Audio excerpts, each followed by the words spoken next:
In July 2012, Louis Freeh concluded his highly controversial report on the Jerry Sandusky sexual abuse scandal, a situation that should have been handled properly in 1998, perpetuated for more than a decade thereafter, and resulted in arguably the most notorious college sports scandal ever. Defaming the image of Joe Paterno in the public eye, calling into question everyone surrounding Penn State football and university leaders, leaving not just Penn Staters but many other people in uproar. In 1998, the issue was brought to university police as the mother of victim 6 reported that Jerry Sandusky had showered with her son. However, not much came to fruition as no charges were filed. When asked about the event by President Spanier, Sandusky admitted to hugging the victim but denied anything sexual about it. President Spanier chalked it up to bad judgment, and the event was put on the back burner. However, in 2001, football graduate assistant Mike McQueary witnessed an alleged assault by Sandusky in the Lash Building shower on victim 5. He relayed the message to Paterno, who waited until after the weekend to inform Vice President of Finance and Business Gary Schultz and Athletic Director Timothy Curley, who didn't pursue the matter further with the law. 10 years later, Sandusky was arrested on November 5, 2011, and Curley and Schultz were charged with perjury. Just days after, iconic football coach Joe Paterno was fired. In response to the scandal, Penn State University commissioned the Freeh Report to investigate the scandal and how the university handled it. The highly controversial document was completed in 2012 and used as the vehicle for imposing the ever more controversial sanctions brought about by the NCAA. So this brings up the first question. Is the Freeh Report legitimate enough to warrant sanctions against Penn State? From a Penn State sympathizer's perspective, though the Freeh Report is extremely thorough and well done, it does not warrant sanctions on Penn State for several reasons. First, the Freeh Report draws conclusions based on assumptions. With absent evidence, Louis Freeh's self-described reasonable conclusions acted as foundation for the executive summary, which was widely the only cited information throughout media coverage, and also represented the report's key findings. The Freeh Report does not interview the main parties involved with the scandal. Jerry Sandusky, the Second Mile, Graham Spanier, Gary Schultz, Tim Curley, Joe Paterno, Mike McQueary, and other several key players were not interviewed by Freeh, Sorkin, and Sullivan or the Special Investigative Task Force. Therefore, factoids were implied without evidence.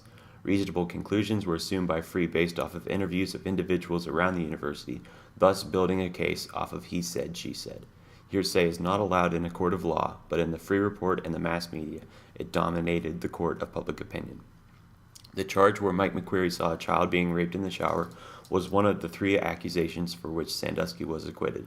It is also reported that Mike McQueary told Coach Paterno that he saw Sandusky performing sex acts in the shower with a young boy. However, what McQueary actually told Paterno is in question because allegedly he never specifically mentioned a sex act to the coach.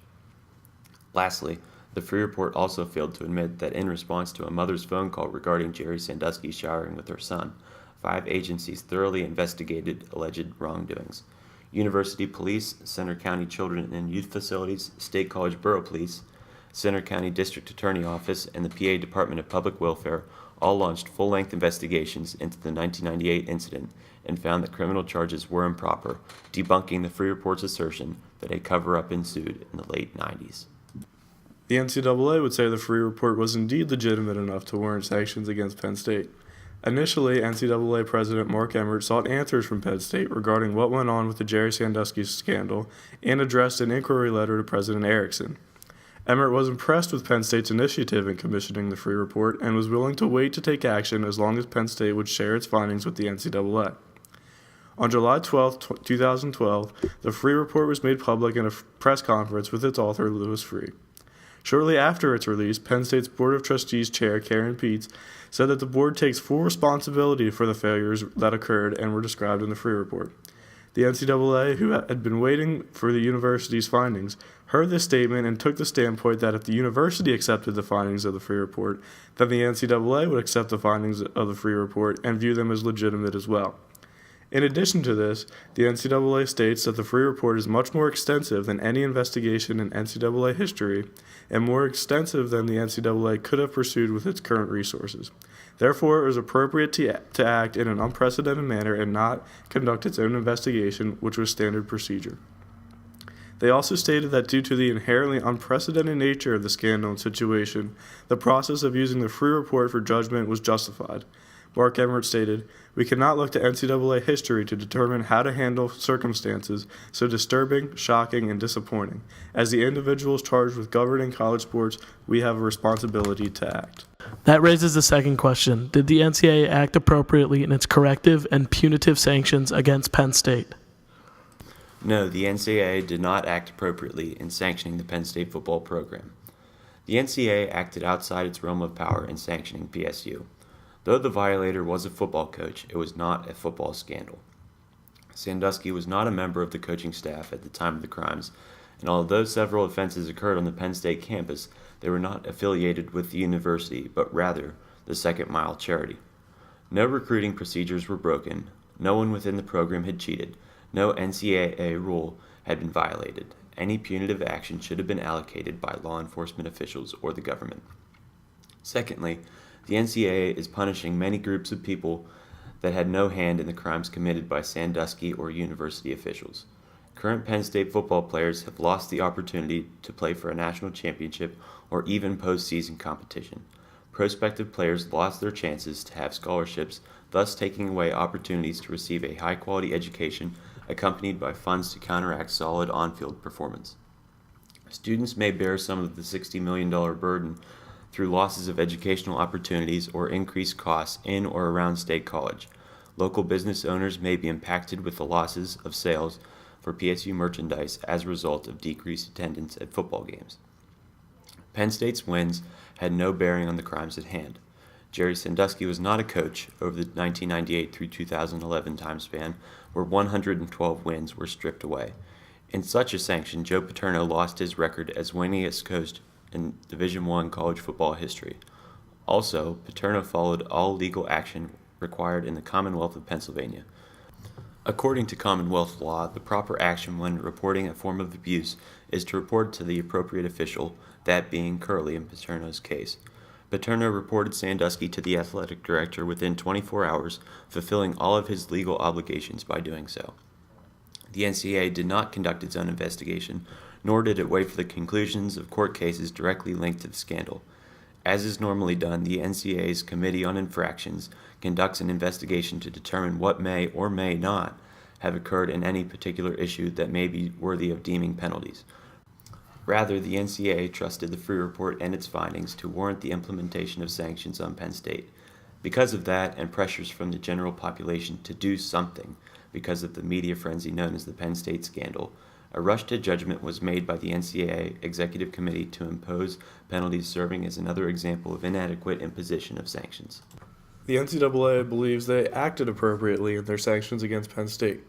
Shortly after the release of the Freeh report, Mark Emmert and the NCAA Executive Committee decided they had the authority to punish Penn State, citing lack of institutional control and other NCAA bylaws. Emmert acknowledged that a multi-year suspension of play, commonly referred to as the death penalty, was discussed as a very real possibility. A consent decree was offered to President Erickson that did not include the death penalty, but was comprised of multiple other harsh penalties that included a 4-year postseason ban, 4 years of scholarship reductions, a $60 million fine, vacating of wins from 1998 through 2011, unpenalized transfers for football players, and other mandates such as implementing Freeh's recommendations and revising university policies. President Erickson believed he had the authority to sign the consent decree and did so, claiming that if he hadn't, Penn State could have faced the death penalty. The chair of the NCAA Executive Committee, Ed Ray, denies that any take-it-or-leave-it type proposition regarding the death penalty was given to Erickson, nor was the idea even discussed by the Executive Committee. Emmert also notes that in the end the death penalty was collectively decided against, and said that the penalties given were the least worst option. Still, with a list of harsh sanctions going Penn State's way without the typical infractions process, Emmert makes the message and justification for the sanctions clear, as he quotes, "No price the NCAA can levy will repair the damage inflicted by Jerry Sandusky on his victims. I've never seen anything as egregious as this in terms of just overall conduct and behavior inside a university, and hope to never see it again." Lastly, are the reactions to the sanctions justified? Reactions by Penn State sympathizers are most certainly justified. Mixed with overwhelming amounts of sadness and anger, the Penn State community made their voices heard. One of the most vocal reactions by Penn State faithful occurred in a declaration of loyalty by senior football players Michael Zordich and Michael Motti. The two gathered the team together and took a stand. The Rise and Rally event on July 31st served as an example of Penn Staters to keep their players from transferring. The 3,000 people who attended the event helped keep 91 players on the team.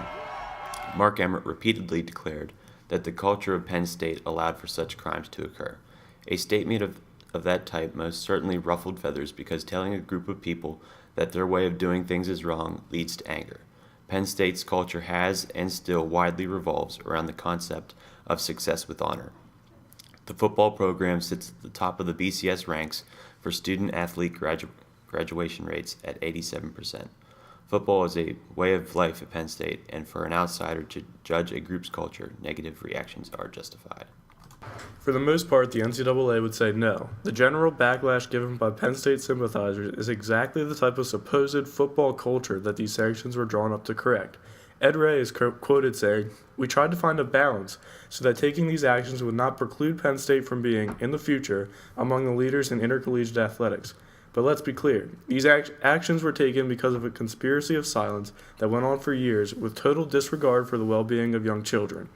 That is what we are trying to send a message about, both in terms of the punitive elements and also with the corrective elements.